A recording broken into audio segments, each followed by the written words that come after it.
How's it going, everyone? Joey here, and I am joined by Patricia Summersett, the voice of Zelda in not one, not two, but three Legend of Zelda games now.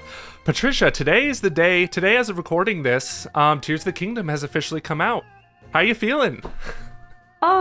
Pretty elated. It's hard to describe really. Just there's so much hype around the game. The game has already been deemed kind of a masterpiece. It's just got incredible ratings. I mean, there's not really any surprise there for me on that level, but I just appreciate being part of this so much.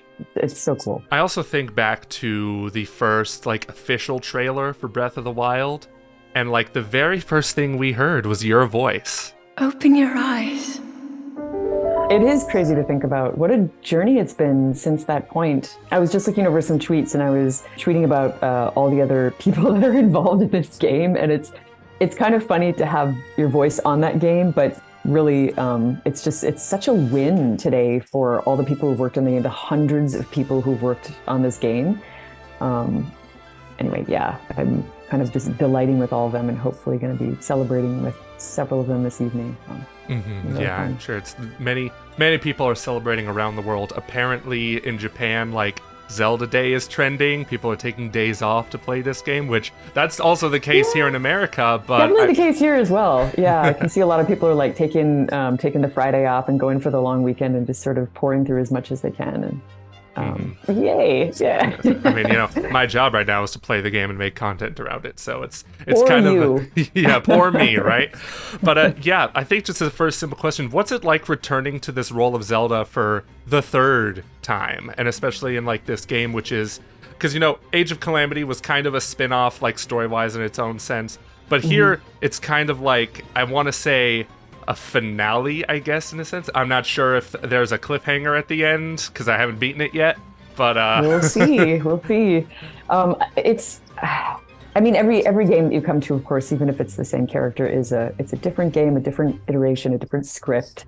Hyrule Warriors it's a very different kind of game. So it has, it's kind of a hack and slash, and you have fighting in it. You have maybe different deliveries of lines, different rhythms in how you would deliver lines for that kind of game. But overall, it's been one long evolution of just, for me as a voice actor, this Zelda character who's all kind of stemming from the same place.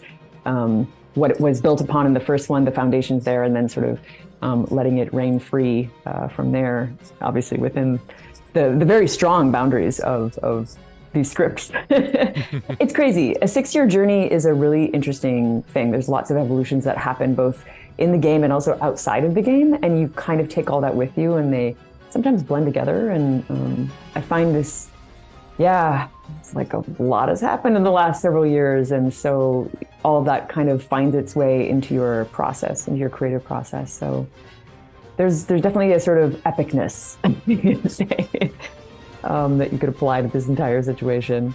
But yeah, it's really cool to be able to reprise a role. Yeah, for sure, especially a role as iconic as the title of the game, right? Zelda character.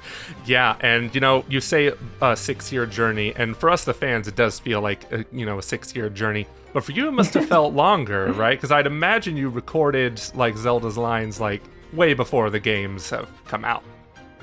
Yeah, I guess you could say it's more like a kind of a 7-year journey or something like that for me.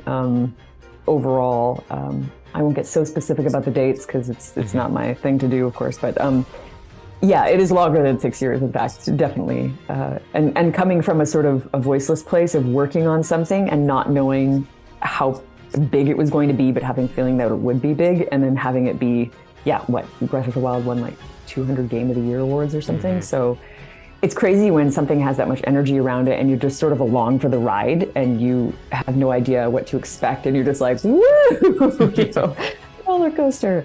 So a little more expectations with this one in terms of understanding the parameters of what it requires to come back for a sequel.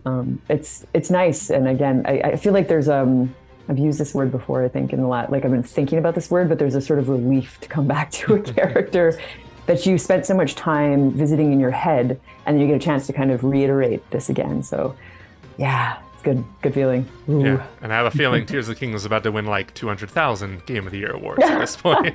It's Let's crazy. go for 2 million. Yeah. Let's do it. Come on. Yeah. So what a journey it's been. Of course, we use this word a lot because it's a whole adventure, right? Right. So how have you felt about Zelda's journey in these 3 games that you've voiced her in? Like, because she's been through a lot. Maybe one of the things she's been through isn't canon, but Mm-hmm.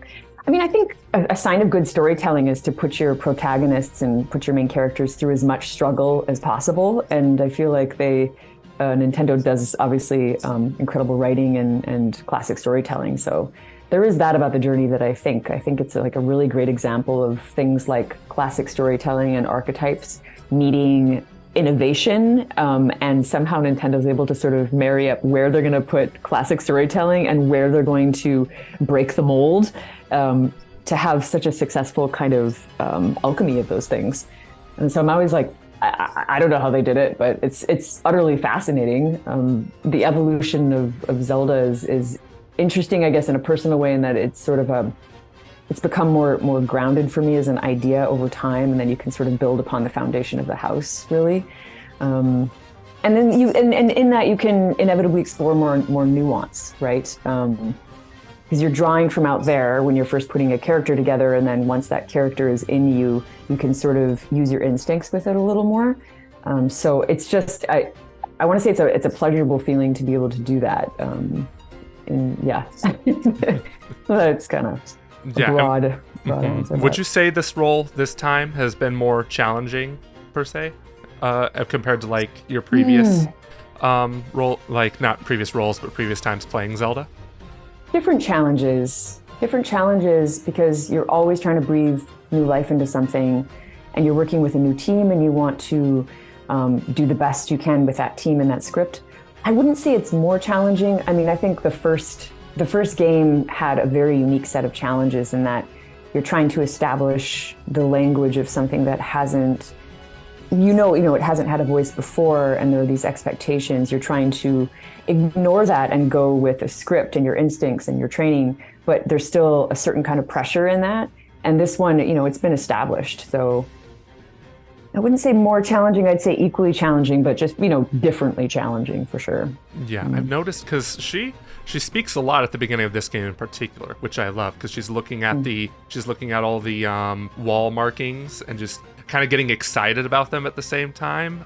So I don't know, it already seems like she's more of an active presence in this game. Like I don't know how far I've gone. I've only beaten like 1 dungeon so far, but that's kind of what I'm getting. I'm very looking forward to seeing like how she is by the end of this game. Me too. Who knows? Speaking of that, have you played the game yet? Oh no, I do not have my hands on the game yet. Mm-hmm. Looking forward to it. Might do an unboxing. I don't know what I'm going to do with it, but it's going to be it's going to be a whole nother level of like slow thrill, opening it up and kind of sticking it into my Switch and being like, wee. Here we go. It's going to feel like a ritual. It's going to be really cool. Yeah. Yeah. You've probably been asked this before, but how tough is an English accent? Depends who you're talking to and what. I don't know. I find all accents very, very tricky in general, because you're always wanting to make them as accurate as possible. I don't know how to answer that. It's going to depend on who is analyzing it, when, and all that stuff. But I've been asked that a lot in the last years. I get it. I know. I've done a lot of acting in like high school, some college. I can't imagine trying to do an English accent. I don't think anyone will be able to take me seriously. So, yeah, props to you for taking on that challenge. I know it's tough for a lot of actors, really. Like, you see all these British actors playing American roles, and even they say, "Hey, this is tough. I can't do this." It's tough. They tend to be really good at it, though, I have to say. Yeah, a lot of British actors have like pretty flawless American deliveries. If you're going with like kind of a standard neutral American, and yeah. I do get jealous, though, I will say. I don't know about like when they, another British person's playing Batman again or something. It's like, how dare they? How dare they play Batman? Exactly.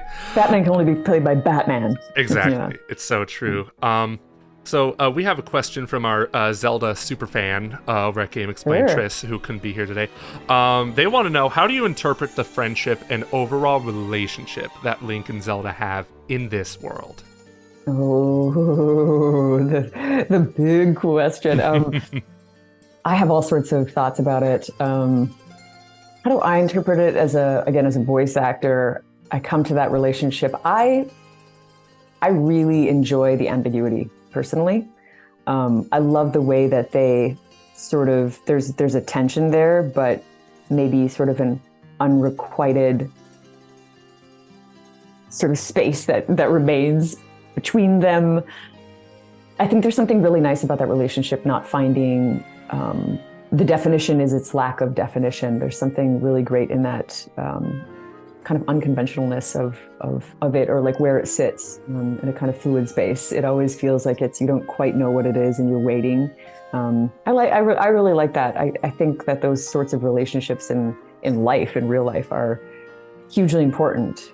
Some of my favorites that I have really just friendships that are just full of wonderful stuff, but don't need to, well, now I'm saying too much. Who knows, right? Because tell us how the game ends, again, Patricia. That's my interpretation. Just say the ending right now.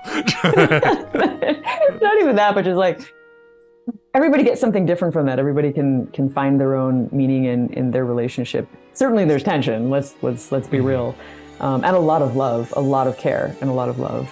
For sure.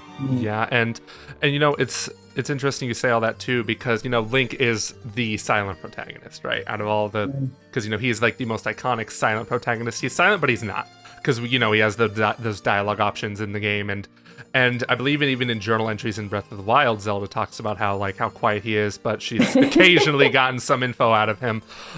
Did you? I'm sure maybe you couldn't have read like the backstory while you were in the booth for the first game, but did you read any of those journal entries maybe in Breath of the Wild, and maybe take some of those details keeping them in mind during your performance for later games, not just for Tears of the Kingdom, but also Age of Calamity? That's a good question. I draw from such a broad variety of sources when coming back to the character again. I wouldn't say that those journal entries are I didn't sort of take notes on them and go, because again, you're coming from a new script, and you're coming from the context of the character in a situation. So those sorts of things can become some of the background work, but it's always active on the spot with this kind of script. So there's a lot of things that are already informing it and you can contend with. And it's a very full place to launch from. Which, yeah, I mean, it's amazing what those writers have done. Just the incredible little sort of Easter eggs and things that you can find in the game. And also just these story points that you reveal throughout it. Yeah. That's great. Yeah. Writers and writers, yeah. Support the writers, especially during this time, especially. Yes. Yeah. Agreed. And so what I've noticed also, you and the rest of the cast, especially Breath of the Wild, were you guys seem like a family. I remember, I think you tweeted this too, mentioning that Sean Chiplock, the voice of Great Deku Tree, other characters whose name escapes me. How is he so talented? My goodness, the range on that guy. He is wildly talented. He is wildly talented. He can sort of break into anything. Lots and lots of practice and an absolutely massive imagination. Yeah, he's just got the gift. He's just so good. Yeah. And I believe he mentioned to you guys that this is the first time a Zelda game's done voice acting. You're all part of this historic moment in the franchise and just video game history. So do you guys still occasionally get together even outside of conventions, maybe on a Zoom call or something? Because you guys are probably the fellowship of Zelda, of the Triforce. Yes. Something like that. I would say Elizabeth Maxwell is a dear friend of mine. I don't get to see her very often. Occasionally we'll see each other at a convention, but it's been a little while. I hope that if I'm ever in the same town as her, that we would definitely hang out. Things like that do happen outside of conventions, but and again, we are still coming out of a pandemic in a sense. So a lot of dampers have been placed on how much time we've been spending out in public. And I feel like I'm only really just reemerging back into public space in the last sort of year. So it'll be interesting to see how much more of that happens. But we feel like a family. And I mean, to be honest, there's like a huge helicopter going by. I think somebody's running around this LA neighborhood. Oh man. It's that sometimes that like the low flying helicopters mean, right? That'll do it. They're just like anyway. I hope they catch him or catch that person, whatever. Anyway, I think the reunion would be really nice. I think that now that the game has come out and we're all like, hey, again, we can all sort of talk about it a little more openly, and then eat a dinner. I might see some of them actually pretty soon for a cast party. So that'd be so fun, huh? And you got some new cast members to add to that, especially Matthew Mercer as Ganondorf. Have you talked to him in the past, even before he was cast as Ganondorf, or like have you also been at some conventions together and done sort of group dinners? I haven't spent a ton of time speaking directly to him. I would like to pick his brain on a couple subjects. I'd like to hear him talk about his work. Yeah. I love how just everyone like on planet Earth, when like the first time we heard him speak in the trailer, everyone's like, "That's everybody Matthew Mercer." Seemed to know. Yep. Everybody was. Yeah. Yeah, that's crazy. I can't imagine how tough it is like holding in a secret like that. Let alone the fact that you were playing Zelda, the character, like in Breath of the Wild. Like how hard was that keeping that in?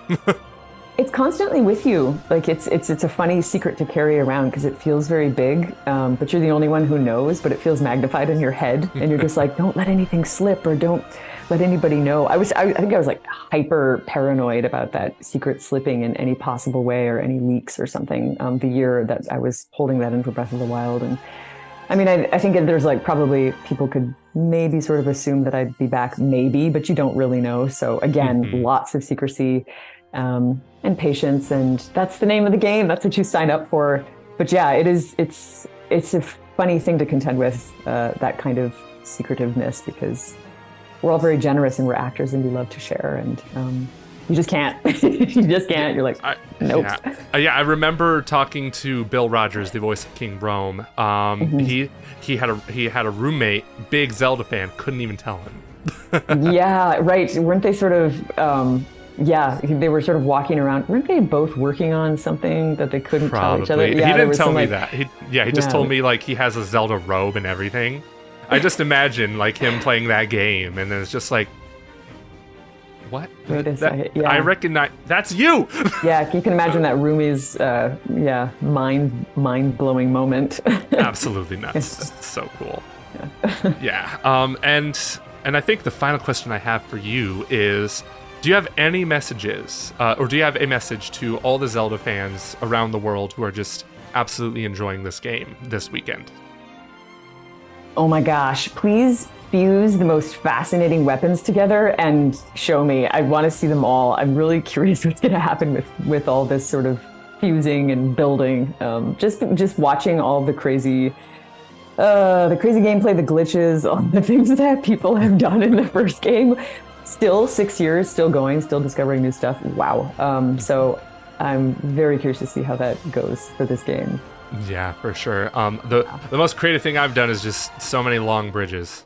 You don't know how many times I've just stuck things together, hoping it's a bridge. I stole that from my boss Andre, who did the same thing on his stream, and I'm like, okay, I'm doing it this way. It's just, game's super Bridges creative. need to be crossed. It's very important.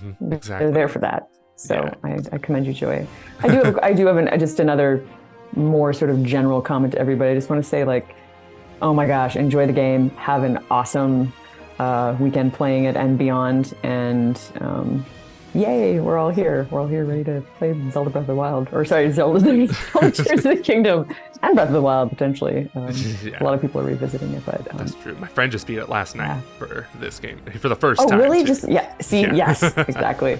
Yeah, it's been a thing too. It's so cool. Great. But thank you so much, Patricia, for joining me on this interview. It's a very exciting weekend for all of us, but especially you guys who all worked on the game. So thank you for being Zelda. What else can I say? Thank you, Joey. And it's so nice to see you again after all these years. Yeah, it's nice to see you too.